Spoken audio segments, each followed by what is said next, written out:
வணக்கம் மக்களே, எல்லோரும் எப்படி இருக்கீங்க? மக்களே, நீங்கள் புதுசாக கட்டப்பட்ட வீட்டில் 6 மாதமோ அல்லது 1 வருஷமோ அதுக்குள்ளே வீடு முழுவதும் விரிசல்கள் வந்தால் அந்த விரிசலை எப்படி சரி பண்ணணும்னு தெரியாமல் தவிச்சிங்கன்னா இந்த வீடியோ உங்களுக்கு தான். மக்களை, விரிசலில் பல விதம் இருக்கு. அதில் ஒன்று தான் ஹேர்லைன் கிராக்ஸ். பெரும்பாலும் புதிதாக கட்டப்பட்ட வீட்டில் ஹேர்லைன் கிராக்ஸ் எளிமையாக நம்ம கண்ணுக்கு தென்படும். இது போன்ற விரிசல்களை முறையாக எப்படி சரி செய்யலாம்னு இந்த வீடியோவில் எளிமையாக பார்த்துடலாம். மக்களை, நீங்கள் நம்ம சேனலுக்கு புதுசுனா, நான் இன்ஜினியர் கவியரசன். கட்டுமானத்துறை சம்பந்தமான நவீன மற்றும் பயனுள்ள தகவல்களை பெற மறக்காம நம்ம சேனலை சப்ஸ்கிரைப் பண்ணுங்க. உங்களுக்கு இந்த வீடியோ பிடிச்சிருந்தா வீடியோக்கு ஒரு லைக் கொடுங்க. உங்களோட கேள்விகளை கீழே கமெண்ட் பாக்ஸில் பதிவிடுங்க.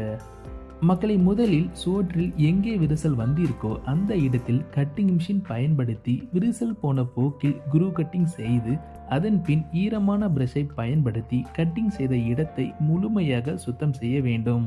அதன் பின் விரிசல் மேல் கட்டிங் செய்த இடத்தில் 1 கோட் பிரைமர் அடித்து அதைத் தொடர்ந்து 2 கோட் கிராக் பேஸ்ட் 4 மணி நேரம் இடைவெளியில் அடித்து அதை உலர வைக்க வேண்டும்.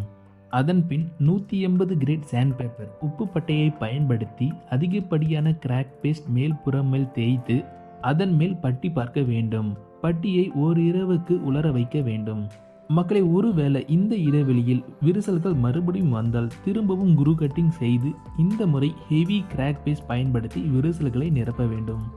மறுநாள் 180 கிரேட் உப்பு பட்டையை பயன்படுத்தி பட்டி மேல்புறத்தை ரஃப் ஆக்கி இன்டீரியர் வால் பிரைமர் வீட்டின் உள்புறத்திற்கும் எக்ஸ்டீரியர் வால் பிரைமர் வீட்டின் வெளிப்புறத்திற்கும் அடித்து அதை 2 மணி நேரம் உலர வைத்து அதன் பிறகு 320 கிரேட் உப்பு பட்டையை பட்டியின் மேல் தேய்த்து 2 கோட் பெயிண்ட் அடித்தால் போதும்.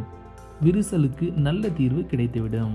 மக்களை, உங்களுக்கு இந்த வீடியோ பிடிச்சிருந்தா வீடியோவை லைக் பண்ணுங்க, ஷேர் பண்ணுங்க, கமெண்ட் பண்ணுங்க. மேலும் இது போல பயனுள்ள தகவல்களை பெற மறக்காம நம்ம சேனலை சப்ஸ்கிரைப் பண்ணுங்க. நன்றி.